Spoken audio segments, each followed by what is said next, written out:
ਵਾਹਿਗੁਰੂ ਜੀ ਕਾ ਖਾਲਸਾ ਵਾਹਿਗੁਰੂ ਜੀ ਕੀ ਫਤਿਹ। ਅਸੀਂ ਤੁਹਾਨੂੰ ਸੰਤ ਬਾਬਾ ਆਨੰਦ ਸਿੰਘ ਜੀ ਨਾਨਕਸਰ ਕਲੇਰਾਂ ਵਾਲਿਆਂ ਦੀਆਂ ਸਾਖੀਆਂ ਬਾਰੇ ਜਾਣੂ ਕਰਵਾ ਰਹੇ ਹਾਂ, ਜੋ ਕਿ ਉਹਨਾਂ ਦੀ ਬੁੱਕ ਆਨੰਦ ਸਰੋਵਰ ਜੀਵਨ ਸੰਤ ਬਾਬਾ ਆਨੰਦ ਸਿੰਘ ਜੀ ਨਾਨਕਸਰ ਕਲੇਰਾਂ ਵਾਲੇ ਭਾਗ ਪਹਿਲਾ ਵਿੱਚ ਦਰਜ ਹਨ। ਅੱਜ ਅਸੀਂ ਉਹਨਾਂ ਦੀ ਅਗਲੀ ਸਾਖੀ ਦੇਹਰਾਦੂਨ ਬਾਹਰ ਡੇਰਾ। ਰਾਜਪੁਰੇ ਵੱਲ ਜਾਂਦੀ ਸੜਕ ਦੇ ਸੱਜੇ ਪਾਸੇ ਸ਼ਹਿਰੋਂ ਅੰਦਰੋਂ ਲਗਭਗ 2 ਮੀਲ ਤੇ ਕੰਡੌਲੀ ਨਾਮ ਦਾ ਇੱਕ ਬਾਗ ਸੀ। ਲੋਕ ਇਸ ਨੂੰ ਪੰਡਤਾਂ ਦਾ ਬਾਗ ਵੀ ਕਹਿ ਦਿੰਦੇ, ਕਿਉਂਕਿ ਇਹ ਗੋਰਖਿਆਂ ਤੇ ਪੰਡਤਾਂ ਦਾ ਸਾਂਝਾ ਸੀ, ਜਿਸ ਵਿੱਚ ਵਧੀਆ ਕਿਸਮ ਦੇ ਅੰਬ ਲੱਗਦੇ ਸਨ। ਉੱਥੇ ਉਹਨਾਂ ਦੇ 2 ਵੱਡੇ ਵਡੇਰਿਆਂ ਦੀਆਂ ਛਤਰੀਨੁਮਾ ਸਮਾਧਾਂ ਬਣੀਆਂ ਹੋਈਆਂ ਸਨ। ਸਮਾਧਾਂ ਦੀ ਹਾਲਤ ਬੜੀ ਖਸਤਾ ਸੀ। ਟਹਿਲਦੇ ਬਾਬਾ ਜੀ ਉੱਥੇ ਜਾ ਪੁੱਜੇ। ਜਗ੍ਹਾ ਪਸੰਦ ਆਉਣੀ ਸੀ, ਸੋ ਆ ਗਈ। ਪਸੰਦ ਆਉਣ ਦੀ ਦੇਰ ਸੀ ਕਿ ਬਾਬਾ ਜੀ ਨੇ ਗੁਰੂ ਸਾਹਿਬ ਦਾ ਆਸਣ ਦੀ ਸਫਾਈ ਕਰਾਉਣ ਉਪਰੰਤ ਇੱਕ ਸਮਾਧ ਵਿੱਚ ਲਾ ਦਿੱਤਾ ਤੇ ਦੂਜੀ ਵਿੱਚ ਸੁਖਮਨੀ ਸਾਹਿਬ ਦਾ ਪਾਠ ਰੱਖ ਦਿੱਤਾ। ਆਪਣੇ ਵਾਸਤੇ ਕੋਈ ਥਾਂ ਨਾ ਰਹੀ। ਦੱਸਿਆ ਜਾਂਦਾ ਹੈ ਕਿ ਉਸ ਵੇਲੇ ਬਾਬਾ ਜੀ ਨੇ ਮੁਸਕਰਾਉਂਦੇ ਹੋਏ ਫਰਮਾਇਆ, ਚੰਗੇ ਬਾਬੇ ਨੇ, ਆਪਣੇ ਲਈ ਤਾਂ ਜਗ੍ਹਾ ਮਿਲ ਗਈ ਹੈ ਤੇ ਸਾਡਾ ਹੁਣ ਖਿਆਲ ਹੀ ਨਹੀਂ ਆਉਂਦਾ। ਬਰਸਾਤ ਆ ਰਹੀ ਹੈ, ਕੁਝ ਆਸਰਾ ਹੋਣਾ ਚਾਹੀਦਾ ਹੈ। ਬਣਾ ਦਿਆਂ ਕਿਹੜੀ ਦੇਰ ਲੱਗਦੀ, ਸਰਦਾਰ ਸੰਪੂਰਨ ਸਿੰਘ ਨੇ ਬੇਨਤੀ ਕੀਤੀ। ਸਰਦਾਰ ਸੰਪੂਰਨ ਸਿੰਘ ਦੀ ਜ਼ੁਬਾਨੀ। ਇਸ ਪਿੱਛੋਂ ਬਾਬਾ ਜੀ ਤਾਂ ਬਾਹਰ ਸੈਰ ਨੂੰ ਚਲੇ ਗਏ। ਮੈਂ ਸਰਦਾਰ ਗੁਰਦਿਆਲ ਸਿੰਘ ਨਾਲ ਜ਼ਿਕਰ ਕੀਤਾ। ਉਸਨੇ ਚੌਖਾ ਸਾਰਾ ਸਮਾਨ ਟਰੱਕ ਵਿੱਚ ਮੰਗਾ ਕੇ ਸੁਟਾ ਦਿੱਤਾ ਤੇ ਅਸਾਂ ਲਾਉਣਾ ਠੋਕਣਾ ਸ਼ੁਰੂ ਕਰ ਦਿੱਤਾ। ਸ਼ਾਮ ਨੂੰ ਜਦ ਬਾਬਾ ਜੀ ਬਾਹਰੋਂ ਆਏ ਤਾਂ ਮੈਨੂੰ ਇਉਂ ਕਹਿਣ ਲੱਗੇ, ਤੂੰ ਨਹੀਂ ਨਾ ਟਲਿਆ, ਸਾਡੀਆਂ ਤੇਰੀਆਂ ਗੱਲਾਂ ਦਰਗਾਹ ਵਿੱਚ ਹੋਣਗੀਆਂ। ਨਵਾਂ ਸੰਗੀ ਹੈ, ਉਸ ਤੇ ਇਤਨਾ ਬੋਝ। ਇਹ ਕਹਿ ਜਦ ਬਾਬਾ ਜੀ ਇੱਕ ਪਾਸੇ ਹੋਏ ਤਾਂ ਸਰਦਾਰ ਅਵਤਾਰ ਸਿੰਘ ਵੀ ਉਸੇ ਲਹਿਜੇ ਵਿੱਚ ਕਹਿਣ ਲੱਗਾ, ਲੈ ਚੱਲਣਾ ਸਾਨੂੰ ਦਰਗਾਹ ਵਿੱਚ, ਅਸੀਂ ਆਪ ਜਵਾਬ ਦੇਵਾਂਗੇ। ਰਾਗੀ ਜੱਥੇ ਸਮੇਤ 14-15 ਦੀ ਸੰਗਤ ਸੀ। ਰਾਗੀਆਂ ਲਈ ਤਾਂ ਤੰਬੋਟੀਆਂ ਲੱਗ ਗਈਆਂ। ਬਾਬਾ ਜੀ ਨੇ ਖੜੇ ਹੀ ਹੱਥ ਵਿਚਲੀ ਸੋਟੀ ਇੱਕ ਥਾਂ ਗੱਡ ਦਿੱਤੀ ਤੇ ਫਰਮਾਇਆ, ਭਾਈ ਇੱਥੋਂ ਜਲ ਨਿਕਲੂਗਾ। ਸ਼ਹਿਰ ਨੂੰ ਪਾਣੀ ਨਲਾਂ ਰਾਹੀਂ ਪਹਾੜੀ ਉੱਪਰੋਂ ਆਉਂਦਾ ਸੀ। ਦੂਰੋਂ ਤਾਂ ਨਲ ਨੰਗਾ ਸੀ, ਪਰ ਉਸ ਥਾਂ ਤੇ ਜਿੱਥੇ ਬਾਬਾ ਜੀ ਨੇ ਸੋਟੀ ਗੱਡੀ, ਜਿਵੇਂ ਪਿੱਛੋਂ ਪਤਾ ਲੱਗਾ 3 ਕੁ ਫੁੱਟ ਦੱਬਿਆ ਹੋਇਆ ਸੀ। ਨਲ ਵਿਚਲਾ ਪਾਣੀ ਤਾਂ ਪੀਣ ਯੋਗ ਨਹੀਂ ਸੀ। ਇਸ ਲਈ ਬਾਬਾ ਜੀ ਕਹਿਣ ਲੱਗੇ, ਜੇ ਟੂਟੀ ਲੱਗ ਜਾਵੇ ਤਾਂ ਛੜਕਾ ਹੋ ਸਕੇਗਾ ਤੇ ਸੰਗਤ ਇਸ਼ਨਾਨ ਵੀ ਕਰ ਸਕੇਗੀ। ਮੋਗੇ ਦੇ ਪੁਰਾਣੇ ਸੰਗੀ ਗਿਆਨੀ ਪ੍ਰਭਾਕਰ ਸਿੰਘ ਤੋਂ ਰਿਹਾ ਨਾ ਗਿਆ। ਬੇਨਤੀ ਕੀਤੀ ਕਿ ਇਸ ਅਸਥਾਨ ਤੇ ਆਪ ਨੇ ਬੜੀ ਮਿਹਰ ਨਾਲ ਪਸੰਦ ਕੀਤਾ ਹੈ, ਕੀ ਕਾਰਨ ਹੈ? ਇਸ ਪਰ ਬਾਬਾ ਜੀ ਨੇ ਫਰਮਾਇਆ, ਬਈ ਕਿਸੇ ਸਮੇਂ ਇਹ ਸਮਾਧਾਂ ਵਾਲੇ ਸ਼ਹੀਦ ਹੋਏ ਸਨ। ਹੁਣ ਇਹਨਾਂ ਦੇ ਕਲਿਆਣ ਦਾ ਸਮਾਂ ਆ ਗਿਆ ਹੈ, ਇਸ ਲਈ ਨਿਰੰਕਾਰ ਦੇ ਹੁਕਮ ਅਨੁਸਾਰ ਇੱਥੇ ਆਉਣਾ ਪਿਆ ਹੈ। ਪਰ ਬਾਗ ਦੇ ਮਾਲਕ ਇਸ ਗੁਰਜ ਗੱਲ ਤੋਂ ਅਣਜਾਣ ਸਨ। ਉਹਨਾਂ ਨੇ ਇਹ ਦਖਲ ਅੰਦਾਜ਼ ਦੇਖ ਕੇ ਦੁੱਖ ਮੰਨਣੀ ਹੀ ਸੀ ਕਿ ਇਹ ਸਿੱਖ ਕਿੱਧਰੋਂ ਆ ਗਏ। ਕੁਝ ਦਿਨ ਤਾਂ ਚੁੱਪ ਵੇਖਦੇ ਰਹੇ, ਪਰ ਜਦ 7-8 ਦਿਨ ਲੰਘੇ ਤਾਂ ਉਹਨਾਂ ਨੂੰ ਕਿਸੇ ਨੂੰ ਸ਼ੱਕ ਪਾਇਆ ਕਿ ਸਿੱਖਾਂ ਨੇ ਤਾਂ ਬਾਗ ਤੇ ਕਬਜ਼ਾ ਕਰ ਲੈਣਾ ਹੈ। ਅੰਤਰਜਾਮੀ ਬਾਬਾ ਜੀ ਨੇ ਮਾਸਟਰ ਈਸ਼ਰ ਸਿੰਘ ਨੂੰ ਕਿਹਾ, ਭਾਈ ਮਾਲਕਾਂ ਨੂੰ ਪੁੱਛੋ, ਸਾਡੇ ਰਹਿਣ ਵਿੱਚ ਉਰਜ ਤਾਂ ਨਹੀਂ, ਜੇ ਹੋਵੇ ਤਾਂ ਲਿਖਤ ਕਰਾਉਣਾ ਚਾਹਣ ਜਾਂ ਜੋ ਕਿਰਾਇਆ ਲੈਣ ਸੋ ਦੇ ਦਿਓ, ਜਾਂ ਵੈਸੇ ਉਹਨਾਂ ਦੀ ਤਸੱਲੀ ਕਰਾ ਦਿਓ। ਉਹਨਾਂ ਨੇ 2 ਮੁਖੀ ਮਾਲਕਾਂ ਨੂੰ ਬਾਬਾ ਜੀ ਦੀ ਹਜ਼ੂਰੀ ਵਿੱਚ ਪੇਸ਼ ਕੀਤਾ ਤਾਂ ਉਹਨਾਂ ਵਿੱਚੋਂ ਇੱਕ ਜੰਗਲ ਦਾ ਰਿਟਾਇਰਡ ਰੇਜ਼ਰ ਸੀ। ਉਸਨੇ ਕਿਹਾ ਕਿ ਮੈਨੂੰ ਸ਼ੱਕ ਜ਼ਰੂਰ ਸੀ, ਜੋ ਦੂਰ ਹੋ ਗਿਆ ਹੈ। ਤਾਂ ਵੀ ਬਾਬਾ ਜੀ ਦੇ ਠਾਠ ਚੁੱਕਣ ਦਾ ਹੁਕਮ ਦੇ ਦਿੱਤਾ ਤੇ ਡੋਲੀ ਵਾਲੇ ਪਾਸੇ ਦੀ ਇੱਕ ਜੰਗਲੀ ਨਦੀ ਵੱਲ ਟੁਰ ਪਏ, ਜੋ ਨੇੜੇ ਹੀ ਵਗਦੀ ਸੀ। ਵਾਇਸਰਾਏ ਦੇ ਬਾਡੀਗਾਰਡਸ ਵਾਲਿਆਂ ਨੂੰ ਪਤਾ ਲੱਗਾ ਤਾਂ ਉਹਨਾਂ ਨੇ ਗੁਰਦੁਆਰੇ ਵਿੱਚ ਚੱਲਣ ਲਈ ਬੇਨਤੀ ਕੀਤੀ ਤੇ ਉੱਥੇ ਕੀਰਤਨ ਹੋਇਆ। ਇੰਨੇ ਚਿਰ ਵਿੱਚ ਪਿੱਛੇ ਪਿੱਛੇ ਪੰਡਤ ਜੀ ਵੀ ਆ ਗਏ। ਕੀਰਤਨ ਪਿੱਛੋਂ ਜਦ ਬਾਬਾ ਜੀ ਹੋਰ ਥਾਂ ਦੇਖਣ ਲਈ ਨਿਕਲੇ ਤਾਂ ਪੰਡਤ ਰੋਈ ਜਾਣ ਤੇ ਬੇਨਤੀ ਕਰਨ ਲੱਗੇ ਕਿ ਭੁੱਲ ਮਾਫ਼ ਕਰੋ, ਫਿਰ ਬਾਗ ਵਿੱਚ ਚੱਲੋ।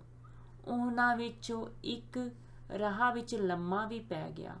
ਬਹੁਤ ਪਰੇਸ਼ਾਨ ਤੇ ਬਾਬਾ ਜੀ ਮੁੜ ਆਏ ਤੇ ਫਿਰ 4 ਕੁ ਮਹੀਨੇ ਉੱਥੇ ਹੀ ਟਿਕੇ ਰਹੇ। ਦੇਹਰਾਦੂਨ ਆਉਣ ਤੋਂ ਕੁਝ ਦਿਨ ਪਿੱਛੋਂ ਮਸੂਰੀ ਜਾਣ ਦਾ ਫੁਰਨਾ ਹੋ ਗਿਆ ਤੇ ਬਾਹਰਲੀ ਪਰਚੀ ਪਾਏ ਹੀ ਟੁਰ ਪਏ। 2 ਕੁ ਵਜੇ ਮਸੂਰੀ ਪੁੱਜੇ। ਵਾਟਰ ਵਰਕਸ ਦੇ ਕੋਲ ਇੱਕ ਤੰਬੋਟੀ ਲਾ ਕੇ ਹੀ ਡੇਰਾ ਕਰ ਦਿੱਤਾ। ਉਸ ਥਾਂ ਦੇ ਥੋੜ੍ਹੀ ਦੂਰ ਹੀ ਕਿਸੇ ਨੇ ਕੁਝ ਕਮਰੇ ਬਣਾਏ ਹੋਏ ਸਨ ਜੋ ਖਾਲੀ ਸਨ। ਸੰਗਤ ਨੇ ਉਹਨਾਂ ਵਿੱਚੋਂ ਕੁਝ ਮੱਲ ਲਏ। ਨਾਲ ਗਏ ਇੱਕ ਸੰਗੀ ਅਨੁਸਾਰ 4 ਵਜੇ ਸਵੇਰ ਦੇ ਹੀ ਸਾਨੂੰ ਬੁਲਾਇਆ ਤੇ ਪੁੱਛਣ ਲੱਗੇ, ਰਾਤੀ ਕੁਝ ਵੇਖਿਆ ਜੇ? ਸਾਨੂੰ ਤਾਂ ਕੁਝ ਪਤਾ ਨਹੀਂ ਲੱਗਾ ਬਾਬਾ ਜੀ। ਅਸੀਂ ਇੱਕ ਮੱਝ ਵੇਖੀ ਸੀ ਜੋ ਰੱਖਿਆ ਲਈ ਅੜਾਂਦੀ ਪਈ ਸੀ। 2 ਆਦਮੀ ਵੀ ਸਨ ਜੋ ਸਾਨੂੰ ਪੁੱਛਣ ਲੱਗੇ ਕਿ ਤੁਸੀਂ ਇੱਥੇ ਕਿਸ ਦੇ ਹੁਕਮ ਨਾਲ ਆਏ ਹੋ? ਇੱਥੇ ਆਉਣ ਦਾ ਤੁਹਾਡਾ ਕੀ ਮਤਲਬ ਹੈ? ਬਾਬਾ ਜੀ, ਇੱਥੇ ਧਰਤੀ ਰੱਖਿਆ ਲਈ ਪੁਕਾਰ ਕਰਦੀ ਹੈ। ਉਹ ਇਸ ਦੀ ਰੱਖਿਆ ਕਿਵੇਂ ਕਰੋਗੇ? ਜਾਂ ਤੇ ਇਸ ਦੀ ਰੱਖਿਆ ਕਰੋ ਤੇ ਟੁਰਨ ਵਾਲੇ ਬਣੋ, ਕੋਈ ਨਾ ਕੋਈ ਉਪਦਰਵ ਖੜਾ ਹੋ ਜਾਵੇਗਾ। ਅਗਲੇ ਦਿਨ ਲੰਡੌਰ ਵਾਲੇ ਗੁਰਦੁਆਰੇ ਦੇ ਦਰਸ਼ਨ ਕਰਨ ਲਈ ਜਾਣਾ ਸੀ। ਅਸੀਂ ਰਿਕਸ਼ਾ ਲਈ ਕੁਲੀ ਨਾ ਕੀਤੇ ਤੇ ਆਪ ਹੀ ਖਿੱਚਣ ਲੱਗ ਪਏ। ਸਾਡੇ ਕੋਟ ਪਤਲੂਨਾਂ ਵਾਲਿਆਂ ਦੇ ਖਿੱਚਣ ਤੇ ਲੋਕਾਂ ਦਾ ਹੈਰਾਨ ਹੋਣਾ ਸੁਭਾਵਕ ਸੀ। ਗੁਰਦੁਆਰੇ ਦੇ ਦਰਸ਼ਨ ਕਰਨ ਉਪਰੰਤ ਦੇਹਰਾਦੂਨ ਵਾਪਸ ਆ ਗਏ। ਇਹਨਾਂ ਦਿਨਾਂ ਦੀ ਗੱਲ ਹੈ ਕਿ ਸਰਦਾਰ ਰਤਨ ਸਿੰਘ ਅਨੁਸਾਰ ਦੇਹਰਾਦੂਨ ਵਿੱਚ ਆਪਣੇ ਆਪ ਨੂੰ ਕਲਕੀ ਅਵਤਾਰ ਅਖਵਾਉਣ ਵਾਲਾ ਵੀ ਇੱਕ ਆਇਆ ਹੋਇਆ ਸੀ।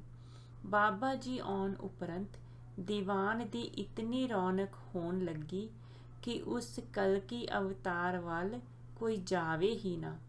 ਪਰ ਕਿਉਂਕਿ ਚਰਚਾ ਹੁੰਦੀ ਸੀ, ਇੱਕ ਦਿਨ ਬਾਬਾ ਜੀ ਨੇ ਮੈਨੂੰ ਉੱਥੇ ਜਾਣ ਲਈ ਹੁਕਮ ਕੀਤਾ। ਜਦ ਮੈਂ ਬੇਨਤੀ ਕੀਤੀ ਕਿ ਮੇਰੇ ਨਾਲ ਕੋਈ ਪੜ੍ਹਿਆ ਲਿਖਿਆ ਘੱਲੋ ਤਾਂ ਗੱਲ ਬਣਦੀ ਹੈ, ਤਾਂ ਬਾਬਾ ਜੀ ਨੇ ਮਾਸਟਰ ਈਸ਼ਰ ਸਿੰਘ ਸਵਰਗਵਾਸੀ ਦੀ ਡਿਊਟੀ ਲਾਈ। ਅਸੀਂ ਦੋਵੇਂ ਆਪਣੇ ਵਿੱਚ ਸਲਾਹ ਕਰਕੇ ਜਦ ਉੱਥੇ ਪੁੱਜੇ ਤਾਂ ਉੱਥੋਂ ਦਾ ਸ਼ਾਹੀ ਠਾਠ ਵੇਖ ਕੇ ਪਹਿਲਾਂ ਤਾਂ ਬੜੇ ਹੈਰਾਨ ਹੋਏ, ਪਰ ਜਦ ਅੰਦਰ ਜਾ ਕੇ ਗੱਲਾਂ ਬਾਤਾਂ ਕੀਤੀਆਂ ਤਾਂ ਉਹਨਾਂ ਦਾ ਪੋਲ ਉਹਨਾਂ ਨੇ ਆਪਣੇ ਮੂੰਹੋਂ ਹੀ ਖੋਲ੍ਹ ਦਿੱਤਾ ਕਿ ਹਮਾਰੇ ਪਾਸ ਤੋਂ ਕਿਤਾਬੀ ਇਲਮ ਹੀ ਹੈ। ਅਸੀਂ ਤਾਂ ਕੇਲੇ ਦੀਆਂ 4 ਛੱਲੀਆਂ ਹੀ ਲੈ ਕੇ ਗਏ ਸਾਂ, ਪਰ ਉਹਨਾਂ ਸਾਨੂੰ ਪ੍ਰਸ਼ਾਦ ਨਾਲ ਲੱਦਣਾ ਚਾਹਿਆ। ਇਤਨੇ ਪ੍ਰਭਾਵਿਤ ਹੋਏ ਸਾਡੀਆਂ ਗੱਲਾਂ ਨਾਲ। ਜਦ ਆ ਕੇ ਸਾਰੀ ਵਾਰਦਾਤ ਬਾਬਾ ਜੀ ਨੂੰ ਸੁਣਾਈ ਤਾਂ ਬਾਬਾ ਜੀ ਬੜੇ ਪ੍ਰਸੰਨ ਹੋਏ। ਇੱਕ ਦਿਨ ਬਾਡੀਗਾਰਡ ਦੇ ਮੁਸਲਮਾਨ ਸਿਪਾਹੀਆਂ ਵੱਲੋਂ ਉਹਨਾਂ ਦੇ ਰਸਾਲਦਾਰ ਨੇ ਬੇਨਤੀ ਕੀਤੀ ਕਿ ਮਸਜਿਦ ਵਿੱਚ ਚਰਨ ਪਾਓ, ਤਾਂ ਬਾਬਾ ਜੀ ਕਿਰਪਾ ਪੂਰਵਕ ਰਾਗੀ ਜਥੇ ਸਹਿਤ ਪੁੱਜੇ ਤੇ ਸ਼ੇਖ ਫਰੀਦ ਦੀ ਬਾਣੀ ਦਾ ਕੀਰਤਨ ਕੀਤਾ। ਅੰਦਰ ਦਾਖਲ ਸਮੇਂ ਸਜਦੇ ਦੇ ਤੌਰ ਬੈਠ ਕੇ ਸਿਰ ਨਿਵਾਇਆ। ਬਾਅਦ ਵਿੱਚ ਆਪਣੇ ਸੰਗੀਆਂ ਨੂੰ ਦੱਸਿਆ ਕਿ ਸਿਰ ਨਾ ਨਿਵਾਉਣਾ ਲੋਕਾਂ ਦਾ ਭਰਮ ਹੁੰਦਾ ਹੈ। ਗੈਰ ਸਿੱਖਾਂ ਦੇ ਧਰਮ ਸਥਾਨਾਂ 'ਤੇ ਜਾਣ ਸਮੇਂ ਆਪਣੇ ਈਸ਼ ਨੂੰ ਅੱਗੇ ਰੱਖ ਕੇ ਮੱਥਾ ਟੇਕ ਦੇਣਾ ਚਾਹੀਦਾ ਹੈ। ਪ੍ਰਸਿੱਧ ਚਸ਼ਮੇ ਸੰਸਰਧਾਰਾ ਤੇ ਇਸ਼ਨਾਨ ਕਰਨ ਹਾਥਰਸ ਦੇ ਰਾਜਾ ਸਾਹਿਬ ਦੀ ਬੇਨਤੀ ਪਰ ਉਹਨਾਂ ਦੀ ਕੋਠੀ ਵਿੱਚ ਚਰਨ ਪਾਉਣ ਤੋਂ ਛੁੱਟ ਦੇਹਰਾਦੂਨ ਦੇ ਇਸ ਦੌਰੇ ਦੇ ਸਮੇਂ ਹੋਰ ਜੋ ਛੋਟੀਆਂ-ਮੋਟੀਆਂ ਘਟਨਾਵਾਂ ਵਾਪਰੀਆਂ, ਉਹਨਾਂ ਦਾ ਵਰਣਨ ਹੋਰ ਭਾਗਾਂ ਵਿੱਚ ਆਇਆ ਹੈ ਜਾਂ ਅੱਗੇ ਉਚਿਤ ਥਾਵਾਂ 'ਤੇ ਆਏਗਾ। ਇਸ ਲਈ ਇੱਥੇ ਲਿਖਣ ਦੀ ਲੋੜ ਨਹੀਂ ਪਾਸਦੀ, ਪਰ ਇਹ ਲਿਖਣਯੋਗ ਹੈ ਕਿ ਦੇਹਰਾਦੂਨ ਵਿੱਚ ਇਤਿਹਾਸਿਕ ਸਥਾਨ ਦੇਹਰ ਰਾਮ ਰਾਏ ਜੀ ਵੀ ਹੈ, ਯੁਵਾ ਅਵਸਥਾ ਵਿੱਚ ਬਾਬਾ ਜੀ ਇੱਥੇ ਕੁਝ ਸਮਾਂ ਸੇਵਾ ਵੀ ਕਰਦੇ ਸਨ। ਉੱਥੋਂ ਦਾ ਮਹੰਤ ਲਛਮਣ ਦਾਸ ਜੀ ਵੀ ਬੜੀ ਚੰਗੀ ਬਿਰਤੀ ਦੇ ਸਨ। ਇੱਕ ਦਿਨ ਸੰਗਤ ਸਹਿਤ ਬਾਜ਼ਾਰ ਵਿੱਚ ਕੀਰਤਨ ਕਰਦੇ ਉੱਥੇ ਦਰਸ਼ਨਾਂ ਨੂੰ ਗਏ। ਮਹੰਤ ਜੀ ਨੇ ਬੜੇ ਪਿਆਰ ਅਤੇ ਸਤਿਕਾਰ ਨਾਲ ਸਵਾਗਤ ਕੀਤਾ। ਬਾਬਾ ਜੀ ਨੇ ਜਾਂਦਿਆਂ ਹੀ ਮਹੰਤ ਜੀ ਦੇ ਪੈਰਾਂ ਨੂੰ ਹੱਥ ਲਾ ਦਿੱਤਾ। ਫਿਰ ਜੱਥੇ ਨੂੰ ਜਦ ਕੀਰਤਨ ਕਰਨ ਲਈ ਕਿਹਾ ਤਾਂ ਉਹਨਾਂ ਨੇ ਪੁੱਛਿਆ ਕਿ ਕਿਹੜੇ ਸ਼ਬਦ ਲਾਈਏ। ਕਵੀ ਹੋਰੀ ਬਾਬਾ ਜੀ ਕੋਲ ਹੀ ਸੇਵਾ ਵਿੱਚ ਖਲੋਤੇ ਹੋਏ ਸਨ। ਬਾਬਾ ਜੀ ਉਹਨਾਂ ਵੱਲ ਦੇਖ ਕੇ ਕਿਉਂ ਕਵੀ? ਕਵੀ ਜੀ ਬੜੇ ਸੂਝਵਾਨ ਸਨ। ਬਾਬਾ ਜੀ ਦੀ ਅਤਰੀਵ ਪ੍ਰੇਰਨਾ ਨਾਲ ਝਟ ਬੇਨਤੀ ਕੀਤੀ, ਮੇਰੇ ਰਾਮ ਰਾਏ ਤੂੰ ਸੰਤਾਂ ਕਾ ਸੰਤ ਤੇਰੇ ਲਾ ਲਿਆ ਜਾਵੇ। ਇਹ ਬੜੀ ਢੁਕਵੀਂ ਧਾਰਨਾ ਸੀ ਜੋ ਕਵੀ ਜੀ ਦਾ ਸੁਝਾਅ ਸੁਣ ਕੇ ਬਾਬਾ ਜੀ ਨੇ ਪ੍ਰਸੰਨਤਾ ਨਾਲ ਇਸੇ ਧਾਰਨ ਤੇ ਸ਼ਬਦ ਪੜ੍ਹਨ ਲਈ ਕਿਹਾ। ਸ਼ਬਦ ਜਿਸ ਵਿੱਚ ਇਹ ਤੁਕ ਆਉਂਦੀ ਹੈ ਸੂਹੀ ਮਹਿਲਾ ਪੰਜਵਾਂ 749 ਅੰਗ ਤੇ ਹੈ। ਜਿਸ ਕੇ ਸਿਰ ਉੱਪਰ ਤੂੰ ਸੁਆਮੀ ਸੋ ਦੁੱਖ ਕੈਸਾ ਪਾਵੇ। ਮਹੰਤ ਜੀ ਵੀ ਬੜੇ ਪ੍ਰਸੰਨ ਹੋਏ। ਇਸ ਤਰ੍ਹਾਂ ਖੁਸ਼ੀਆਂ ਦੇ ਲੈ ਕੇ ਬਾਬਾ ਜੀ ਆਸਨ ਤੇ ਵਾਪਸ ਆ ਗਏ। ਅੱਗੇ ਪਿੱਛੇ ਦਰਸ਼ਨ ਮੇਲੇ ਕਰਨ ਲਈ ਖਾਸ ਕਰਕੇ ਪੂਰਨਮਾਸ਼ੀਆਂ ਦੇ ਅਵਸਰਾਂ ਉੱਤੇ ਮਾਝੇ ਮਾਲਵੇ ਦਿੱਲੀ ਆਦਿ ਦੀ ਸੰਗਤ ਆਉਂਦੀ ਰਹੀ। ਮੋਗੇ ਦੀ ਸੰਗਤ ਦੇ ਕੁਝ ਪ੍ਰੇਮੀਆਂ ਨੇ ਕਿਵੇਂ ਇੱਕ ਬਹੁਤ ਵੱਡਾ ਲੱਕੜੀ ਦਾ ਮਕਾਨ ਪ੍ਰੀਫੈਬਰਿਕੇਟ ਕਰਕੇ ਬੜੀ ਮਿਹਨਤ ਨਾਲ ਇੱਥੇ ਲਿਆਂਦਾ, ਫਿਰ ਕਿਵੇਂ ਉਸ ਨੂੰ ਲੱਦ ਕੇ ਵਾਪਸ ਲੈ ਜਾਣਾ ਪਿਆ, ਇਸ ਦਾ ਸੁਆਦਲਾ ਹਾਲ ਭਾਈ ਬਖਤਾਵਰ ਸਿੰਘ ਦੀ ਹੱਡਬੀਤੀ ਵਿੱਚ ਪੜ੍ਹਿਆ ਜਾਵੇਗਾ। ਇਸ ਸੰਬੰਧੀ ਸਰਦਾਰ ਗੁਰਦਿਆਲ ਸਿੰਘ ਅਨੁਸਾਰ ਬਾਬਾ ਜੀ ਨੇ ਫਰਮਾਇਆ, ਅਸੀਂ ਜਦੋਂ ਸੇਵਾ ਕਰਦੇ ਹੁੰਦੇ ਸਾਂ ਤਾਂ ਗਾਗਰ ਦਾ ਪਾਣੀ ਡੁੱਲਿਆ ਹੁੰਦਾ ਸੀ। ਬਿਸਤਰੇ ਤੇ ਸਿਲਵਟ ਪਏ ਹੁੰਦੇ ਸਨ। ਭਾਵੇਂ ਮਹਾਰਾਜਾ ਭੁਪਿੰਦਰ ਸਿੰਘ ਸਾਹਿਬ ਦੀ ਬਿਮਾਰੀ ਦੇ ਸੰਬੰਧ ਵਿੱਚ ਪਾਠ ਤਾਂ ਬਹੁਤ ਹੋਏ, ਪਰ ਗੁਰਮਤ ਦਾ ਜੋ ਵਾਤਾਵਰਨ ਪੰਜਾਬ ਦੇ ਪ੍ਰਮੁੱਖ ਸਿੱਖ ਰਾਜ ਘਰਾਣੇ ਵਿੱਚ ਹੋਣਾ ਚਾਹੀਦਾ ਸੀ ਉਹ ਹਾਲੀ ਨਹੀਂ ਸੀ। ਰਾਜ ਮਾਤਾ ਸਾਹਿਬਾ ਦੀ ਹਾਰਦਿਕ ਇੱਛਾ ਸੀ ਕਿ ਉਹਨਾਂ ਦੇ ਸਪੁੱਤਰ ਮਹਾਰਾਜਾ ਯਾਦਵਿੰਦਰ ਸਿੰਘ ਸਾਹਿਬ ਦੀ ਵੀ ਇਸ ਪਾਸੇ ਵੱਲ ਰੁਚੀ ਵਧਾਈ ਜਾਵੇ। ਰਾਜਪੂਤ ਮਹਾਰਾਜਿਆਂ ਦੇ ਪ੍ਰਭਾਵ ਜਾਂ ਹੋਰ ਕਾਰਨਾਂ ਕਰਕੇ ਇਹਨਾਂ ਦਾ ਪਹਿਲਾ ਵਿਆਹ ਅਸਾਮ ਦੀ ਸਰਾਏ ਕਿਲਾ ਨਾਮੀ ਇੱਕ ਛੋਟੀ ਜਿਹੀ ਰਾਜਪੂਤ ਰਿਆਸਤ ਦੀ ਰਾਜਕੁਮਾਰੀ ਨਾਲ ਭਾਵੇਂ ਹੋ ਚੁੱਕਿਆ ਸੀ, ਪਰ ਹਾਲੀ ਵੀ ਔਲਾਦ ਨਹੀਂ ਸੀ ਹੋਈ। ਕੁਝ ਰਲਵੇ ਮਿਲਵੇ ਕਾਰਨਾਂ ਕਰਕੇ ਮਹਾਰਾਜਾ ਸਾਹਿਬ ਦਾ ਪੁਨਰ ਵਿਆਹ ਸਰਦਾਰ ਹਰਚੰਦ ਸਿੰਘ ਜੀ ਦੀ ਸਪੁੱਤਰੀ ਨਾਲ ਹੋਣਾ ਨਿਯਤ ਹੋ ਗਿਆ ਸੀ। ਬਾਬਾ ਜੀ ਉੱਤੇ ਰਾਜ ਮਾਤਾ ਸਾਹਿਬ ਦੀ ਅਟੁੱਟ ਸ਼ਰਧਾ ਸੀ, ਜੋ ਉਹਨਾਂ ਦੇ ਸੁਭਾਵਿਕ ਤੌਰ ਤੇ ਬਾਬਾ ਜੀ ਪਾਸ ਬੇਨਤੀ ਕੀਤੀ ਗਈ ਕਿ ਮਹਾਰਾਜਾ ਸਾਹਿਬ ਨੂੰ ਆਪ ਫਿਰ ਅੰਮ੍ਰਿਤ ਵੀ ਛਕਾਉਣ ਤੇ ਆਨੰਦ ਕਾਰਜ ਵੀ ਕਰਾਉਣ।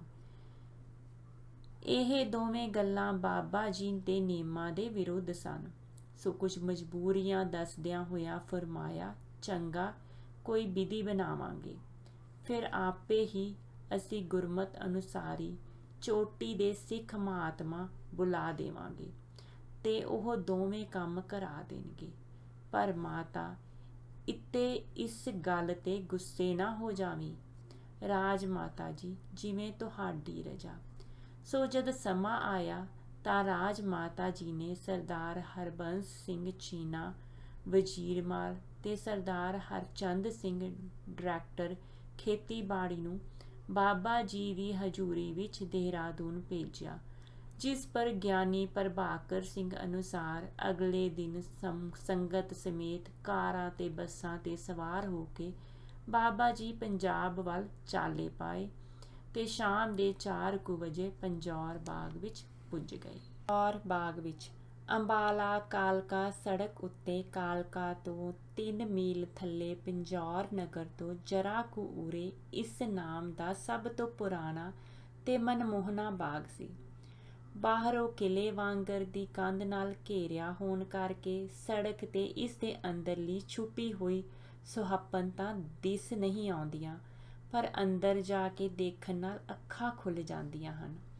ਪਾਠਕਾਂ ਦੀ ਗਿਆਤ ਲਈ ਸੰਖੇਪ ਤੌਰ 'ਤੇ ਲਿਖਦੇ ਹੋਏ ਇਹ ਦੱਸਣਾ ਕਾਫੀ ਹੈ ਕਿ ਮਹਾਭਾਰਤ ਦੇ ਸਮੇਂ ਇਸ ਸਥਾਨ ਦਾ ਨਾਮ ਪੰਚਪੁਰ ਪਿਆ, ਕਿਉਂਕਿ 5 ਪਾਂਡਵ 12 ਵਰ੍ਹੇ ਦੇ ਬਨਵਾਸ ਸਮੇਂ ਇੱਥੇ ਹੀ ਆਣ 'ਤੇ ਠਹਿਰੇ ਸਨ। ਤੈਮੂਰ ਨੇ ਇਸ ਨੂੰ ਤਬਾਹ ਕੀਤਾ, ਪਰ 17ਵੀਂ ਸਦੀ ਵਿੱਚ ਪੰਜਾਬ ਦੇ ਇੱਕ ਕਲਾਕਾਰ ਸੂਬੇਦਾਰ ਇਸ ਨੂੰ ਹੁਣ ਦਾ ਰੂਪ ਦੇ ਕੇ ਪਾਣੀ ਦੀਆਂ ਵਿਉਂਤਬੰਦ ਨਾਲੀਆਂ, ਫੁਹਾਰਿਆਂ ਤੇ ਘਾਹ ਦੇ ਫਰਸ਼ਾਂ ਨਾਲ ਸਜਾਇਆ। ਇਸ ਕਰਕੇ ਇਸ ਦਾ ਇਤਿਹਾਸਿਕ ਨਾਮ ਮੁਗਲ ਬਾਗ ਪੈ ਗਿਆ। ਇੱਕ ਸਮੇਂ ਗੋਰਖਿਆਂ ਨੇ ਵੱਧ ਕੇ ਕਿਸੇ ਲੁਕੇ ਹੋਏ ਖਜ਼ਾਨੇ ਦੀ ਭਾਲ ਵਿੱਚ ਸਾਰੇ ਬਾਗ ਨੂੰ ਪੁੱਟ ਮਾਰਿਆ, ਪਰ ਸਿੱਖਾਂ ਤੋਂ ਹਾਰ ਖਾਣ ਉਪਰੰਤ ਇਹ ਪਟਿਆਲਾ ਰਾਜ ਵਿੱਚ ਆ ਗਿਆ ਤੇ ਇਸ ਦੀ ਮਹਾਨਤਾ ਤੇ ਸੁੰਦਰਤਾ ਨੂੰ ਪਟਿਆਲਾ ਨਰੇਸ਼ ਨੇ ਸੁਰਜੀਤ ਕੀਤਾ। ਕੰਡਾ ਘਾਟ ਚੈਲ ਤੋਂ ਆਉਂਦੇ ਜਾਂਦੇ ਮਹਾਰਾਜਾ ਸਾਹਿਬਾਨ ਇੱਥੇ ਠਹਿਰਨ ਲੱਗ ਪਏ ਤੇ ਬਾਗ ਦੇ ਬਾਕੀ ਹਿੱਸਿਆਂ ਨੂੰ ਅੰਬ, ਲੀਚੀ, ਪਪੀਤੇ ਤੇ ਚੀਕੂ ਦੇ ਫਲਦਾਰ ਰੁੱਖਾਂ ਨਾਲ ਸੁਭਾਇਮਾਨ ਕੀਤਾ। ਬਾਗ ਦੇ 7 ਥੜੇ ਸਨ। ਵੱਡਾ ਦਰਵਾਜ਼ਾ ਸਭ ਤੋਂ ਉੱਚੇ ਥੜੇ ਤੇ ਖੁੱਲ੍ਹਦਾ ਸੀ ਤੇ ਬਾਕੀ ਦੇ ਥੜੇ ਥੋੜ੍ਹੀ ਵਿੱਥ ਤੇ ਨੀਵੇਂ ਹੁੰਦੇ ਚਲੇ ਜਾਣ ਕਾਰਨ ਇਹ ਇੱਕ ਮਨੋਹਰ ਦ੍ਰਿਸ਼ ਦਰਸਾਉਂਦੇ ਹਨ। ਇਸ ਵਿੱਚ 3 ਮਹਿਲ ਹਨ। ਪਹਿਲਾ 1 ਮੰਜ਼ਲ ਸ਼ੀਸ਼ ਮਹਿਲ, ਦੂਜਾ ਰੰਗ ਮਹਿਲ ਜਿਸ ਦੇ ਦੋਨੋਂ ਪਾਸੇ ਆਰਾਮ ਘਰ ਬਣੇ ਹੋਏ ਹਨ, ਤੇ ਤੀਜਾ ਜਲ ਮਹਿਲ ਜੋ ਕਿ ਇੱਕ ਸੁੰਦਰ ਤਲਾਅ ਦੇ ਵਿਚਕਾਰ ਹੈ। ਆਉਂਦਿਆਂ ਸਾਰ ਪਹਿਲਾ ਕੰਮ ਜੋ ਬਾਬਾ ਜੀ ਨੇ ਕਰਵਾਇਆ ਉਹ ਸੀ ਇਸ ਸਥਾਨ ਨੂੰ ਪਵਿੱਤਰ ਕਰਾਉਣ ਦਾ।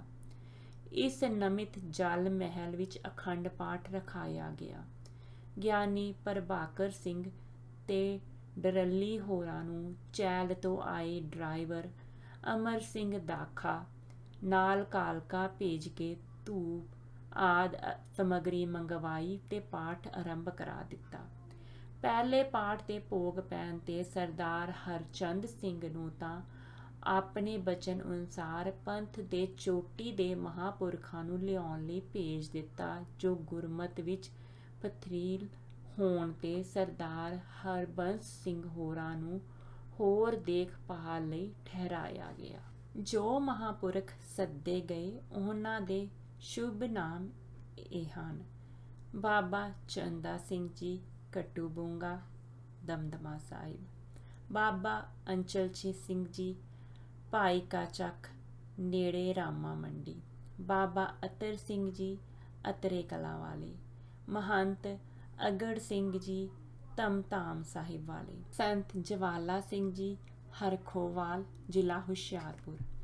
ਬਚਨ ਦੁਹਰਾਏ ਤਾਂ ਸਾਰੇ ਸਮਾਧੀ ਤੋਂ ਉਥਾਨ ਹੋਏ ਤੇ ਬਾਬਾ ਚੰਦਾ ਸਿੰਘ ਜੀ ਵੱਲ ਦੇਖਣ ਲੱਗੇ। ਬਾਬਾ ਚੰਦਾ ਸਿੰਘ ਜੀ ਨੇ ਫਰਮਾਇਆ, ਤਿਨਕੂ ਕਿਆ ਉਪਦੇਸ਼ੀਏ ਜਿਨ ਗੁਰੂ ਨਾਨਕ ਦੇਵ। ਇਸ ਤੁਕੇ ਦੇ ਆਧਾਰ ਤੇ ਬਾਬਾ ਜੀ ਨੇ ਅੱਧ ਘੰਟੇ ਤੋਂ ਵੀ ਵਧੇਕ ਬਾਣੀ ਕੀਤੀ। ਇਸੇ ਤੋਂ ਪਹਿਲਾਂ ਹੀ ਵੱਡੇ ਥਾਲ ਨਾਲ ਦੇ ਕਮਰੇ ਵਿੱਚ ਉੱਪਰ ਰੁਮਾਲ ਨਾਲ ਢੱਕ ਕੇ ਬਾਬਾ ਜੀ ਨੇ ਤਿਆਰ ਕਰਵਾ ਕੇ ਰਖਵਾਏ ਹੋਏ ਸਨ। ਇਹਨਾਂ ਵਿੱਚ ਇੱਕ ਸਾਬਤ ਥਾਨ D1 ਦੇ ਸਫੇਦ ਲੱਠੇ ਦਾ ਇੱਕ ਪੂਰਾ ਥਾਨ 376 ਨੰਬਰ ਦੀ ਮਲਮਲ ਦਾ, 5 ਸ਼ੇਰ ਪੱਕੇ ਬਦਾਮੀ ਕਾਗਜ਼ੀ, 5 ਸ਼ੇਰ ਕੁਜਾ ਮਿਸ਼ਰੀ ਤੇ ਇੱਕ ਸ਼ੇਰ ਸਫੈਦ ਇਲਾਇਚੀਆਂ ਤੇ ਹੋਰ ਬਸਤਰ ਰੱਖੇ ਹੋਏ ਸਨ। ਬਾਬਾ ਜੀ ਦੇ ਇਸ਼ਾਰੇ ਤੇ ਇਹ ਥਾਲ ਲਿਆਂਦੇ ਗਏ। ਪਹਿਲਾ ਥਾਲ ਬਾਬਾ ਚੰਦਾ ਸਿੰਘ ਜੀ ਅੱਗੇ ਤੇ ਬਾਕੀ ਹੋਰ ਸਾਰਿਆਂ ਮਹਾਂਪੁਰਖਾਂ ਦੇ ਅੱਗੇ ਰਖਵਾ ਦਿੱਤੇ।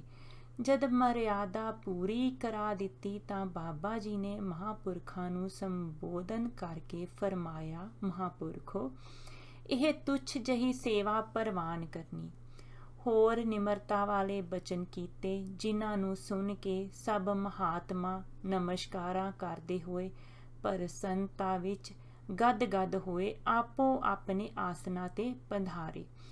ਪ੍ਰਸ਼ਾਦ ਛਕਣ ਉਪਰੰਤ ਸਾਰਿਆਂ ਮਹਾਤਮਾ ਨੇ ਤਿਆਰੀ ਕਰ ਲਈ। ਕਾਰਾਂ ਆ ਗਈਆਂ। ਸਭ ਅਸਵਾਰ ਹੋ ਆਪਣੇ ਆਪਣੇ ਅਸਥਾਨਾਂ ਤੇ ਚਾਲੇ ਪਾ ਗਏ। ਰਾਜ ਮਾਤਾ ਸਾਹਿਬਾ ਤੇ ਰਾਜ ਘਰਾਣੇ ਦੇ ਹੋਰ ਮੈਂਬਰ ਸਮੇਂ-ਸਮੇਂ ਦਰਸ਼ਨ ਤੇ ਸੰਗਤ ਕਰਕੇ ਲਾਭ ਉਠਾਉਂਦੇ ਰਹੇ। ਸ੍ਰੀ ਗੁਰੂ ਗ੍ਰੰਥ ਸਾਹਿਬ ਦੇ 13 ਅਖੰਡ ਪਾਠ ਹੋਏ। ਇੱਕ ਪੂਰਨਮਾਸ਼ੀ ਵੀ ਮਨਾਈ ਗਈ। ਪਿੰਜੌਰ ਦੇ ਨੇੜੇ ਸੂਰਜਪੁਰ ਦੀ ਸੀਮੈਂਟ ਫੈਕਟਰੀ ਦੇ ਸਟਾਫ ਨੇ ਸੰਗਤ ਦਾ ਬਹੁਤ ਲਾਭ ਉਠਾਇਆ। ਲਗਭਗ 1 ਮਹੀਨਾ ਬਾਬਾ ਜੀ ਨੇ ਇੱਥੇ ਵਿਸ਼ਰਾਮ ਕੀਤਾ। ਜੋ ਛੋਟੀਆਂ-ਮੋਟੀਆਂ ਘਟਨਾਵਾਂ ਹੋਣ ਦਾ ਪਤਾ ਲੱਗਾ ਹੈ, ਉਹਨਾਂ ਦਾ ਸੰਖੇਪ ਵਰਣਨ ਹੋਰ ਥਾਈਂ ਆਇਆ ਹੈ। ਇੱਥੋਂ ਚਾਲੇ ਪਾ ਕੇ ਬਾਬਾ ਜੀ ਨਾਨਕਸਰ ਠਾਠ ਤੇ ਆ ਗਏ। ਨਾਨਕਸਰ ਤੋਂ ਮਾਝੇ ਵੱਲ ਦੀਆਂ ਸੰਗਤਾਂ ਨੂੰ ਨਿਵਾਜਣ ਲਈ ਪਧਾਰੇ, ਜੋ ਕਿਤਨੇ ਚਿਰ ਤੋਂ ਸਿੱਕਾ ਸਿੱਕ ਰਹੀਆਂ ਸਨ। ਪੱਤੋਂ ਕੀ ਮੰਡੀ ਦੇ ਨੇੜੇ ਹੀ ਬਾਬਾ ਜੀ ਨੇ ਆਸਣ ਲਾਇਆ। ਦਰਸ਼ਨਾਂ ਨੂੰ ਸੰਗਤਾਂ ਵਹੀਰਾਂ ਪਾ ਕੇ ਆਉਂਦੀਆਂ ਰਹੀਆਂ, ਜਿਨ੍ਹਾਂ ਦਾ ਨਮੂਨਾ ਇਸ ਘਟਨਾ ਤੋਂ ਲੱਗਦਾ ਹੈ। ਭਾਈ ਮੀਹਾਂ ਸਿੰਘ ਹਜੂਰੇ ਵਾਲਿਆਂ ਨੇ ਦੱਸਿਆ ਕਿ ਜਦ ਅਸੀਂ ਹਜੂਰੇ ਤੋਂ ਪੱਤੋਂ ਕੀ ਮੰਡੀ ਬਾਬਾ ਜੀ ਮਹਾਰਾਜ ਦੇ ਦਰਸ਼ਨ ਕਰਨ ਗਏ ਤਾਂ ਹਨੇਰਾ ਪੈ ਜਾਣ ਕਾਰਨ ਰਾਹ ਭੁੱਲ ਗਏ। ਕੁਝ ਸਮੇਂ ਪਿੱਛੋਂ ਅਸਾਂ ਦੂਰ ਚਾਨਣ ਵੇਖਿਆ, ਜਿਸ ਦੇ ਸੇਧ ਵਿੱਚ ਟੁਰੇ ਤਾਂ ਪਤਾ ਲੱਗਾ ਕਿ ਉਹੀ ਅਸਥਾਨ ਬਾਬਾ ਜੀ ਦਾ ਸੀ। ਪੁੱਜਣ ਤੇ ਇੱਕ ਸੇਵਾਦਾਰ ਨੇ ਦੱਸਿਆ ਕਿ ਸੰਗਤ ਦਾ ਆਉਣਾ ਅਨੁਭਵ ਕਰਕੇ ਬਾਬਾ ਜੀ ਨੇ ਇਹ ਲੈਂਪ ਉੱਚੇ ਥਾਂ ਟੰਗਵਾਇਆ ਸੀ। ਅਗਲੀ ਸਵੇਰ ਨੂੰ ਅਸਾਂ ਸਭ ਨੇ ਬੇਨਤੀ ਕੀਤੀ ਕਿ ਹਜੂਰੇ ਵਿੱਚ ਚਰਨ ਪਾਓ, ਪਰ ਬਾਬਾ ਜੀ ਨੇ ਬੇਨਤੀ ਨਾ ਪ੍ਰਵਾਨ ਕੀਤੀ ਤੇ ਸਾਡੇ ਬਹੁਤ ਵਾਰ ਬੇਨਤੀ ਕਰਨ ਤੇ ਫਰਮਾਇਆ, ਅਜੇ ਪ੍ਰੇਮ ਤਾਰ ਨਹੀਂ ਖੜਕੀ, ਜਦੋਂ ਖੜਕੇਗੀ ਤਦ ਚੱਲਾਂਗੇ। ਇੱਕ ਦਿਨ ਮੀਂਹ ਪੈਣ ਦੇ ਵਿੱਚ ਅਸੀਂ ਦਰਸ਼ਨਾਂ ਨੂੰ ਪੁੱਜ ਗਏ। ਜਦ ਉਸ ਦਿਨ ਹੁਜਰੇ ਨੂੰ ਚੱਲਣ ਦੀ ਬੇਨਤੀ ਕੀਤੀ ਤਾਂ ਫਰਮਾਇਆ, ਅੱਜ ਪ੍ਰੇਮ ਨਾਲ ਆਏ ਹੋ, ਹੁਣ ਜ਼ਰੂਰ ਆਵਾਂਗੇ। 3-4 ਦਿਨਾਂ ਪਿੱਛੋਂ ਅਸੀਂ ਕੀ ਦੇਖਦੇ ਹਾਂ ਕਿ ਬਾਜ਼ਾਰ ਵੱਲ ਇੱਕ ਮੋਟਰ ਲਾਰੀ ਆ ਰਹੀ ਹੈ ਤੇ ਉਸ ਵਿੱਚ ਬਾਬਾ ਜੀ ਬਿਰਾਜਮਾਨ ਹਨ। ਸੰਗਤ ਝੱਟ ਹੀ ਹੁਮ-ਹੁਮਾ ਕੇ ਇਕੱਠੀ ਹੋ ਗਈ ਤਾਂ ਫਰਮਾਇਆ ਕਿ ਹੁਣ 2-3 ਦਿਨ ਰਵਾਂਗੇ। ਨਹਿਰ ਦੇ ਕੰਢੇ ਦੇ ਨੇੜੇ ਹੀ ਉਤਾਰਾ ਕਰਾਇਆ ਗਿਆ ਤੇ 2 ਦਿਨ ਕੀਰਤਨ ਤੇ ਸਤਸੰਗ ਦੀ ਚੰਗੀ ਝੜੀ ਲੱਗੀ ਰਹੀ। ਤੀਜੇ ਦਿਨ ਝੱਟ ਤਿਆਰੀ ਕਰ ਦਿੱਤੀ ਤੇ ਨਹਿਰ ਦੀ ਪਟੜੀ ਦੀਪਾਲਪੁਰ ਨੂੰ ਚਾਲੇ ਪਾ ਦਿੱਤੇ। ਇਸ ਸਮੇਂ ਦੀ ਹੀ ਵਾਰਤਾ ਹੈ ਕਿ ਲਾਰੀ ਖਲਾਰ ਕੇ ਬਸੰਤੇ ਪਿੰਡ ਦੀਆਂ 2 ਬੀਬੀਆਂ ਤੋਂ ਪ੍ਰਸ਼ਾਦ ਛਕਿਆ ਤੇ ਉਹਨਾਂ ਨੂੰ ਬਖਸ਼ਿਸ਼ ਕੀਤੀ। ਦੀਪਾਲਪੁਰ ਸਾਰਾ ਦਿਨ ਰਹਿ ਕੇ ਫਿਰ ਹਜੂਰੇ ਵਾਪਸ ਆ ਗਏ।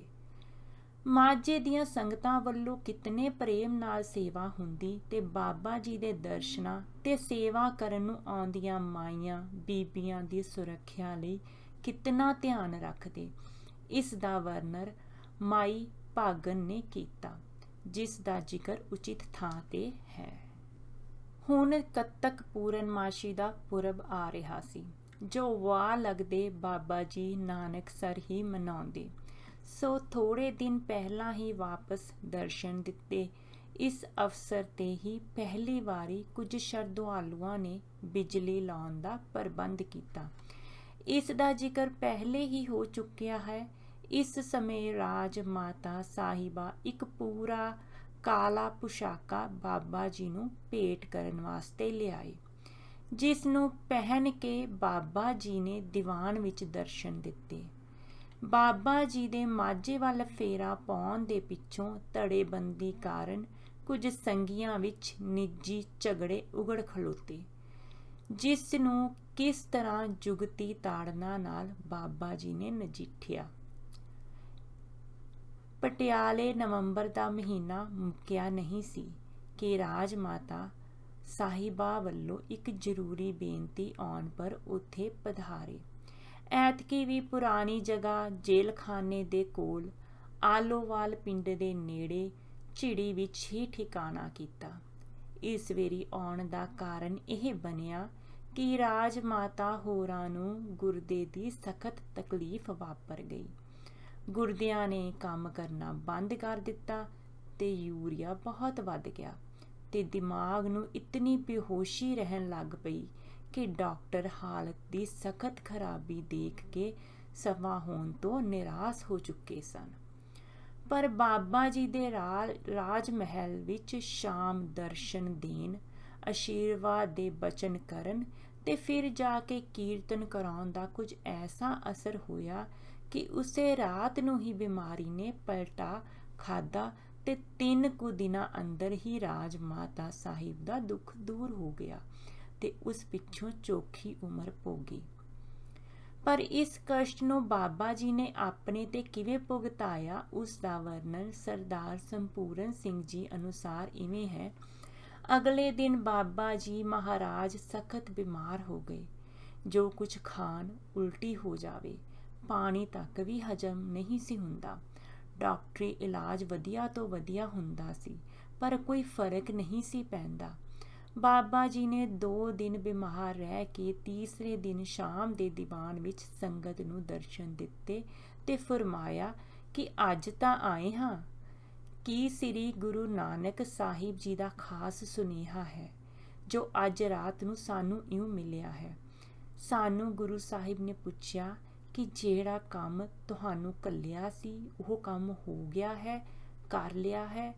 ਅੱਗੋਂ ਜਦ ਬੇਨਤੀ ਕੀਤੀ ਗਈ ਕਿ ਮਹਾਰਾਜ ਦਾਸ ਤਾਂ ਬਿਮਾਰ ਹੀ ਰਿਹਾ ਹੈ, ਆਉਣ ਪਿੱਛੋਂ ਝੱਟ ਹੀ ਬਿਮਾਰ ਪੈ ਗਿਆ ਸੀ ਤੇ ਹੁਣ ਤੱਕ ਵੀ ਤਬੀਅਤ ਠੀਕ ਨਹੀਂ ਹੋਈ, ਤਾਂ ਗੁਰੂ ਸਾਹਿਬ ਜੀ ਨੇ ਫਰਮਾਇਆ, ਅਸਾਂ ਬਿਮਾਰੀ ਦਾ ਤਾਂ ਨਹੀਂ ਪੁੱਛਿਆ ਕੰਮ ਕੀਤਾ ਹੈ ਕਿ ਨਹੀਂ।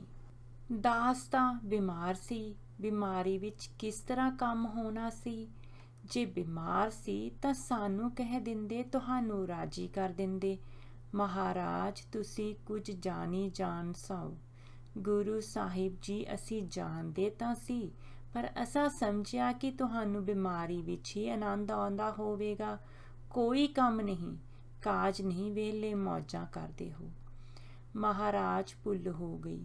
ਦਾਸ ਤਾਂ ਇਹੋ ਸਮਝਦਾ ਰਿਹਾ ਹੈ ਕਿ ਆਪ ਬੇਨਤੀ ਕਰਨ ਦੀ ਲੋੜ ਨਹੀਂ, ਹਜੂਰ ਆਪ ਹੀ ਰਾਜੀ ਕਰ ਦਿਓਗੇ। ਗੁਰੂ ਸਾਹਿਬ ਜੀ ਜਦ ਕੰਮ ਤੁਹਾਨੂੰ ਦਿੱਤਾ ਗਿਆ ਸੀ ਤਾਂ ਕਰਨਾ ਤੁਹਾਡਾ ਫਰਜ਼ ਸੀ। ਜੇ ਕੋਈ ਗੱਲ ਨਹੀਂ ਸੀ ਹੋ ਸਕਦੀ ਤਾਂ ਸਾਨੂੰ ਦੱਸ ਦੇ। ਇਵੇਂ ਚੁੱਪ ਕਰਕੇ ਥੋੜੇ ਬੈਠਣਾ ਸੀ। ਅਸੀਂ ਸਮਝਿਆ ਤੁਸਾਂ ਜੋ ਬੇਨਤੀ ਨਹੀਂ ਕੀਤੀ, ਤੁਸੀਂ ਇਸੇ ਤਰ੍ਹਾਂ ਲੰਮੇ ਪੈ ਰਹਿਣ ਪਸੰਦ ਕਰਦੇ ਹੋ।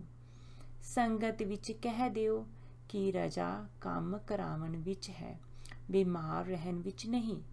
ਬਿਮਾਰ ਹੋ ਕੇ ਪਏ ਰਹਿਣ ਨੂੰ ਰਜਾ ਮੰਨਣਾ ਨਹੀਂ ਕਹਿੰਦੇ। ਜਿਸ ਕੰਮ ਕਰਨ ਦਾ ਹੁਕਮ ਹੋਵੇ ਉਹ ਕੰਮ ਕਰਨਾ ਜ਼ਿਆਦਾ ਜ਼ਰੂਰੀ ਹੈ। ਉਸ ਵਿੱਚ ਜੇ ਕੋਈ ਰੁਕਾਵਟ ਪਵੇ ਤਾਂ ਉਸ ਲਈ ਅਰਦਾਸ ਕਰਨੀ ਬਣਦੀ ਹੈ ਤੇ ਰੁਕਾਵਟ ਦੂਰ ਹੋ ਜਾਂਦੀ ਹੈ। ਪਾਣਾ ਮੰਨ ਕੇ ਚੁੱਪ ਕਰਕੇ ਬਹਿਣ ਦੀ ਲੋੜ ਨਹੀਂ। ਹੁਕਮ ਹੈ, ਪਾਣਾ ਹੈ ਤੇ ਪਾਣਾ ਹੀ ਹੁਕਮ ਹੈ। ਅਸੀਂ ਫੇਰ ਬੇਨਤੀ ਕੀਤੀ, ਮਹਾਰਾਜ ਤਾਂ ਫਿਰ ਦਾਸ ਨੂੰ ਰਾਜੀ ਕਰ ਦਿਓ। ਗੁਰੂ ਸਾਹਿਬ ਜੀ ਉਠੋ, ਤੁਸੀਂ ਰਾਜੀ ਹੋ। ਇਸ ਵਾਰ ਅਸੀਂ ਉੱਠ ਬੈਠੇ ਤੇ ਬਿਲਕੁਲ ਰਾਜੀ ਸੀ। ਬਿਮਾਰ ਕਿਸ ਨੇ ਹੋਣਾ ਸੀ, ਇਹ ਵੀ ਇੱਕ ਰਾਜ ਸੀ। ਉਸੇ ਦਿਨ ਰਾਜ ਮਾਤਾ ਵੀ ਰਾਜੀ ਹੋ ਗਈ। ਮਾਲੂਮ ਹੁੰਦਾ ਹੈ ਕਿ ਰਾਜ ਮਾਤਾ ਹੋਰਾਂ ਦੇ ਕਸ਼ਟ ਨੂੰ ਹੀ ਉਹਨਾਂ ਆਪਣੇ ਤੇ ਲੈ ਕੇ ਇਸੇ ਤਰ੍ਹਾਂ ਭਾਣਾ ਵਰਤਾਇਆ ਹੋਵੇਗਾ, ਕਿਉਂਕਿ ਅਗਲੇ ਦਿਨੋਂ ਵਾਪਿਸ ਚਾਲੇ ਪਾ ਦਿੱਤੇ। ਹਾਲਾਂਕਿ ਕੇਵਲ ਹਫ਼ਤਾ ਹੀ ਆਇਆਂ ਨੂੰ ਹੋਇਆ ਸੀ। ਨਾਨਕਸਰ ਵਾਪਸ ਆਉਣ ਦੇ ਛੇਤੀ ਉਪਰੰਤ ਹੀ ਬਾਬਾ ਜੀ ਬਾਗਾਂ ਵੱਲ ਵਾਂਗ ਮੋੜੀ। ਇਸ ਦਾ ਹਾਲ ਦੂਜੇ ਭਾਗ ਵਿੱਚ ਆ ਗਿਆ ਹੈ। ਇਸ ਸਮੇਂ ਪਾਠ ਕਰਾਉਣ ਦਾ ਵਰਣਨ 5ਵੇਂ ਭਾਗ ਵਿੱਚ ਹੈ। ਨਾਨਕਸਰ ਤੇ ਲਹਿਰੇ ਇੱਕ ਪਾਸੇ ਕਰਕੇ ਹੁਣ ਸੰਨ 1938 ਚੜ੍ਹ ਚੁੱਕਿਆ ਸੀ ਤੇ ਜਨਵਰੀ ਦੇ ਮੁੱਕਣ ਤੋਂ ਪਹਿਲਾਂ ਹੀ ਬਾਬਾ ਜੀ ਨਾਨਕਸਰ ਵਾਪਸ ਆ ਬਿਰਾਜੇ, ਕਿਉਂਕਿ ਸ਼ੁਰੂ ਫਰਵਰੀ ਤੋਂ ਪੂਰਨਮਾਸ਼ੀ ਦਾ ਅਵਸਰ ਸੀ, ਜਦ ਕਿ ਲੇਖਕ ਨੂੰ ਪਹਿਲੀ ਵੇਰੀ ਬਾਬਾ ਜੀ ਦੇ ਦਰਸ਼ਨ ਕਰਨ ਦਾ ਸੁਭਾਗ ਪ੍ਰਾਪਤ ਹੋਇਆ। ਮਾਰਚ ਦੀ ਪੂਰਨਮਾਸ਼ੀ ਵੀ ਇੱਥੇ ਹੀ ਮਨਾਈ ਗਈ। ਇੱਥੋਂ ਹੀ ਇੱਕ ਦਿਨ ਲਹਿਰੇ ਵਾਲੇ ਸੰਤ ਵਧਾਵਾ ਸਿੰਘ ਜੀ ਦੀ ਤਾਰ ਖੜਕ ਪਈ। ਸਵੇਰੇ ਹੀ ਸੰਗਤ ਨੂੰ ਫਰਮਾਇਆ ਕਿ ਲਹਿਰੇ ਵਾਲੇ ਯਾਦ ਕਰ ਰਹੇ ਹਨ। ਗੁਰੂ ਸਾਹਿਬ ਦਾ ਹੁਕਮ ਲੈ ਕੇ ਤੇ ਆਪਣੇ ਦਸਤੂਰ ਅਨੁਸਾਰ ਝੱਟ ਬਸਤਰ ਇਕੱਠੇ ਕਰਾ ਕੰਬਲ, ਸਵੈਟਰ ਆਦਿ ਜੋ ਅੰਦਰ ਸਨ ਤੇ ਰਾਗੀ ਜਥੇ ਨੂੰ ਸਾਰੇ ਸਾਜ਼ਾਂ ਸਹਿਤ ਲਾਰੀ ਵਿੱਚ ਬਿਠਾ ਕੇ ਲਹਿਰੇ ਵੱਲ ਚਾਲੇ ਪਾ ਦਿੱਤੇ। ਭਾਈ ਸਾਹਿਬ ਸੰਤ ਸੁਜਾਨ ਸਿੰਘ ਜੀ ਅਨੁਸਾਰ ਅਸੀਂ ਸ਼ਾਮ ਨੂੰ ਉੱਥੇ ਅੱਪੜੇ ਸਾਂ। ਆਸਾ ਦੀ ਵਾਰਤਾ ਕੀਰਤਨ ਕੀਤਾ। 8 ਵਜੇ ਸਵੇਰੇ ਦੀ ਗੱਲ ਹੈ ਕਿ ਜਦ ਗੁਰਦੁਆਰਾ ਲਹਿਰੇ ਵਿੱਚ ਕੀਰਤਨ ਕਰਨ ਲੱਗੇ ਤਾਂ ਬਾਬਾ ਜੀ ਨੇ ਸੰਤ ਵਧਾਵਾ ਸਿੰਘ ਜੀ ਨੂੰ ਸੰਬੋਧਨ ਕਰਕੇ ਬਚਨ ਕੀਤੇ। ਵੇਖੋ ਵੱਡਾ ਰਬਾਬ ਬਣਵਾਇਆ ਹੈ। ਰਬਾਬ ਨੂੰ ਵੇਖ ਕੇ ਇਸ ਨੂੰ ਵਜਾਊ ਕਿਹੜਾ? ਸੰਤ ਜੀ ਨੇ ਹੈਰਾਨੀ ਨਾਲ ਅੱਗੋਂ ਪੁੱਛਿਆ। ਸਾਡੇ ਨਾਲ ਹੈਗਾ ਮਰਦਾਨਾ, ਬਾਬਾ ਜੀ ਨੇ ਉੱਤਰ ਦਿੱਤਾ। ਬਜਾਏ ਫਿਰ? ਬਜ ਮਰਦਾਨਿਆ, ਮੈਂ ਸਤ ਬਚਨ ਕਰਕੇ ਤੂੰ ਹੀ ਨਿਰੰਕਾਰ ਬਜਾਇਆ। ਜਿਸ ਨੂੰ ਸੁਣ ਕੇ ਉਹ ਬੜੇ ਪ੍ਰਸੰਨ ਹੋਏ। ਲਹਿਰੇ ਵਾਲੇ ਭੇਟਾ ਕੀ ਦੇਈਏ? ਫਿਰ ਆਪੇ ਹੀ ਮੰਗ ਲੈ ਕੁਝ ਰਾਗਾ ਸਿੰਘਾ। ਬਾਬਾ ਜੀ, ਅੱਜ ਸਾਰਿਆਂ ਦੇ ਲੇਖੇ ਪਾੜ ਦਿਓ। ਇਸ ਤੇ ਇੱਕ ਵੱਡਾ ਕਾਗਜ਼ ਮੰਗਵਾਇਆ। ਉਸ ਤੇ ਧਰਮ ਰਾਏ ਦਰ ਕਾਗਜ਼ ਫਾੜੇ ਵਾਲਾ ਸ਼ਬਦ ਲਿਖ ਕੇ ਜੋ ਵੀ ਨਾਲ ਸੀ ਉਸ ਦਾ ਨਾਮ ਕਾਗਜ਼ ਤੇ ਲਿਖਿਆ ਤੇ ਸਭ ਦੇ ਦਸਤਕ ਵੀ ਕਰਵਾਏ। ਬਾਬਾ ਜੀ ਨੇ ਉਹ ਕਾਗਜ਼ ਆਪ ਹੀ ਸੰਤ ਵਧਾਵਾ ਸਿੰਘ ਹੋਰਾਂ ਦੇ ਹੱਥਾਂ ਵਿੱਚ ਦਿੱਤਾ ਤਾਂ ਉਹ ਅੱਗੋਂ ਕਹਿਣ ਲੱਗੇ, ਪਾੜ ਤਾਂ ਤੁਸੀਂ ਆਪ ਵੀ ਸਕਦੇ ਹੋ, ਪਰ ਲਿਆਓ, ਜਿਸ ਤਰ੍ਹਾਂ ਤੁਸੀਂ ਕਹਿੰਦੇ ਹੋ ਕਰ ਦਿੰਦੇ ਹਾਂ। ਇਤਨਾ ਬਚਨ ਕਰਕੇ ਸੰਤ ਜੀ ਨੇ ਕਾਗਜ਼ ਪਾੜ ਦਿੱਤਾ, ਜਿਸ ਪਰ ਬਾਬਾ ਜੀ ਬੜੀ ਪ੍ਰਸੰਨਤਾ ਨਾਲ ਸਭ ਵੱਲ ਝਾਕ ਕੇ ਫਰਮਾਉਣ ਲੱਗੇ, ਲਓ ਭਾਈ, ਅੱਜ ਸਾਰਿਆਂ ਦੇ ਗੁਨਾਹ ਬਖਸ਼ੇ ਗਏ ਹਨ। ਉੱਥੇ 2 ਦਿਨ ਰਹਿਣ ਉਪਰੰਤ ਅਸੀਂ ਪੁੱਚੋ ਬਠਿੰਡੇ ਦੇ ਰਾਹੀਂ ਕਲੇਰੀ ਵਾਪਸ ਆ ਗਏ। ਕੁਝ ਦਿਨਾਂ ਪਿੱਛੋਂ ਵਿਸਾਖੀ ਦਾ ਪੁਰਬ ਆ ਰਿਹਾ ਸੀ, ਸੋ ਅੱਗੇ ਵਾਂਗ ਦਮਦਮੇ ਸਾਹਿਬ ਦੀ ਯਾਤਰਾ ਦੀ ਤਿਆਰੀ ਹੋ ਗਈ। ਕਵੀ ਜੀ ਤੋਂ ਕੁਝ ਹੋਰ ਦਿੱਲੀ ਦੇ ਸੰਗੀ ਵੀ ਸਨ। ਵਾਪਸੀ ਪਰ ਐਤਕੀ ਨਵਾਂ ਪ੍ਰੋਗਰਾਮ ਹੀ ਬਣਾ ਲਿਆ। ਵਾਹਿਗੁਰੂ ਜੀ ਕਾ ਖਾਲਸਾ, ਵਾਹਿਗੁਰੂ ਜੀ ਕੀ ਫਤਿਹ।